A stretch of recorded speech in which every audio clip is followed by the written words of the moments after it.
Gauss law. Gauss law relates electric flux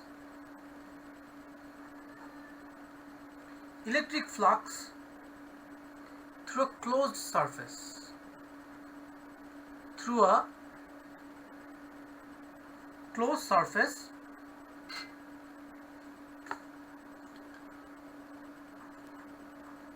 with the charges present inside,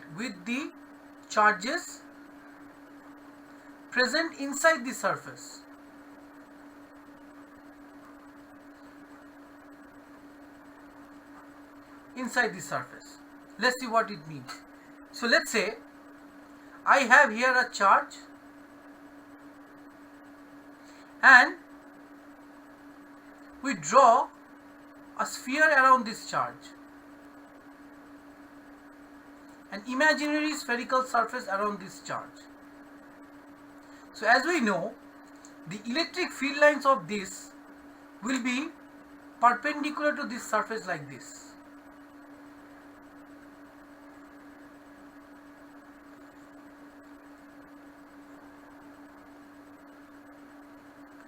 It would be like this way.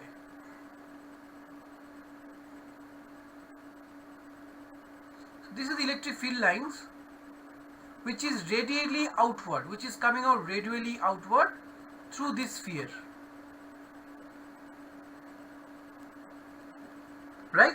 Now if you imagine I draw a very small surface so that we can find out the total electric field.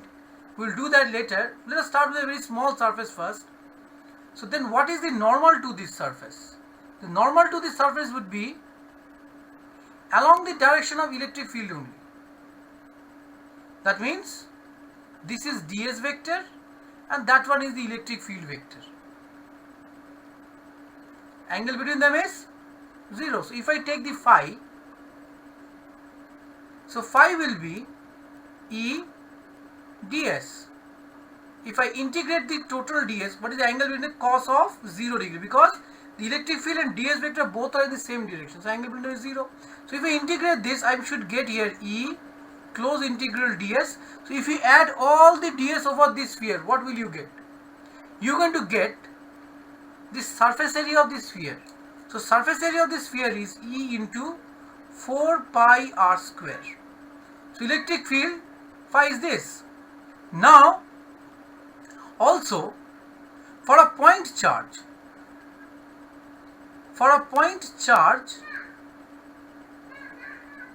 as we know, electric field anywhere on this sphere, electric field anywhere on this sphere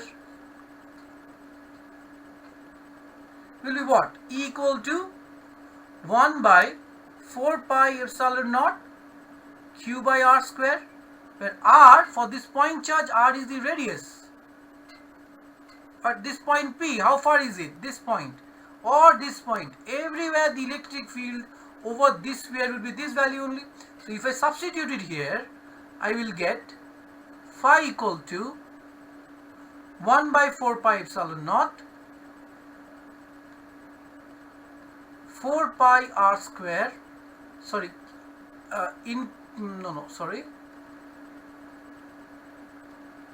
q by r square into 4 pi r square. As you can see, get cancel, I get phi equals to q by epsilon naught. This is Gauss law, and it states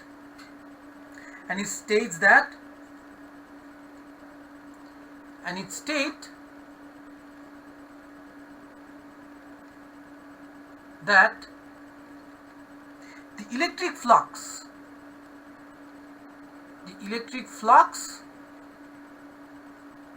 phi E through any closed surface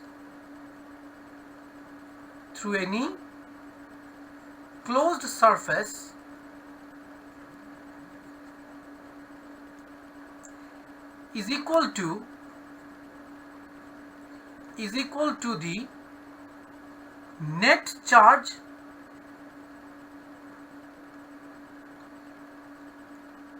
enclosed by the surface, enclosed or inside the surface, enclosed by the surface.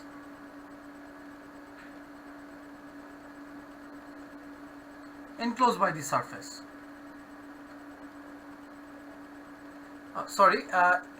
Is equal to, I'll just change the definition, is equal to 1 by epsilon naught times 1 by epsilon naught times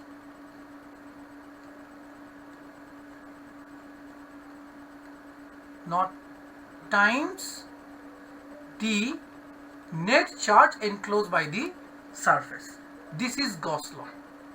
Let us see an example to understand this. What is Gauss law? So if I give you this surface, any kind of closed surface, it can be just anything. Here I have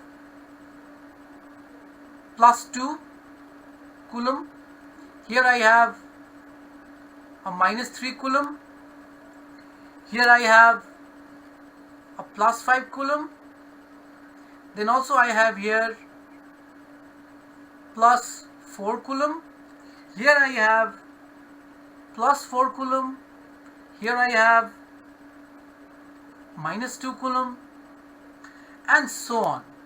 Then what is the electric flux through this surface? What is the electric flux through this surface?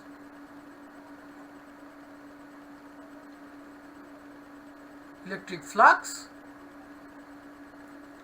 through this surface. How can I determine it? Very simple. Phi would be how much charge does this surface enclose? This is the surface S. How much charge does it encloses? So it encloses charge would be plus 2, plus 4, plus 5, minus 3. So I get here this and this gone, I get here 4 coulomb. Therefore, according to Gauss law, phi would be equals to Q by epsilon naught. How much charge encloses here? 4. So 4 by epsilon naught. This is the charge enclosed by this surface. Let us see another question like this. Let's say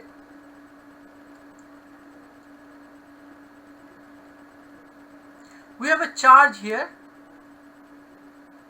plus Q just above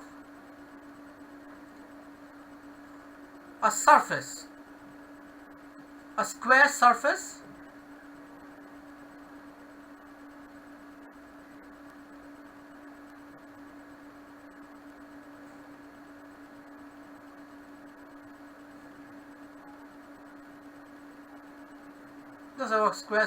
I have this charge.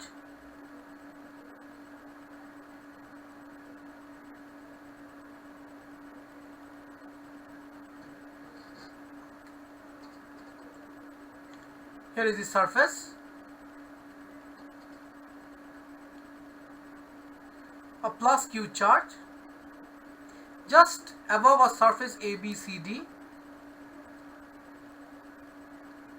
The question says this is the, how far is it? Let's say it is a distance A.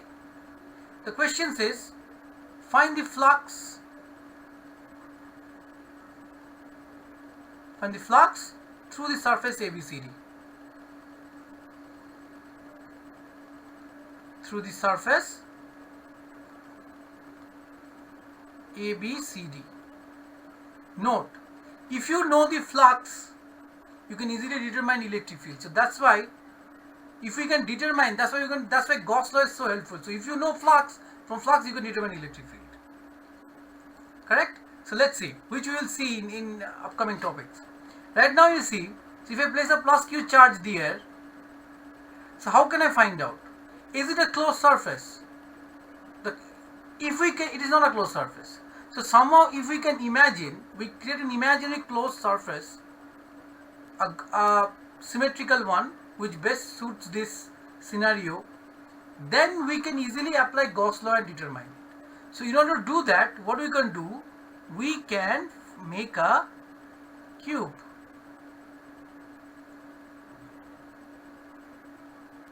We can design a cube such that at the center of the cube,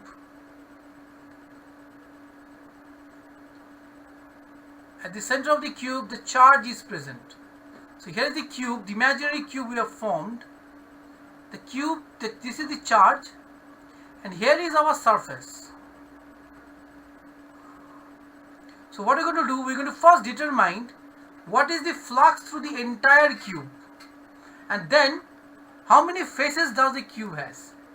It has 6 faces, so 1/6 of the total flux is passing through that one cube. Let's see. So that means this is our A, that given surface A, B, C, D.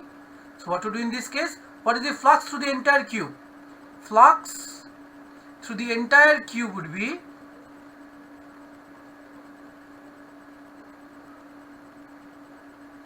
phi would be equals to Q by epsilon naught. So flux through now one surface. So flux through A, B, C, D will be how much? Q by 6 epsilon naught. That is the flux through one single surface. It can be asked, what is the flux through this surface? Or flux through that surface? Everywhere it is 1/6 of the total flux.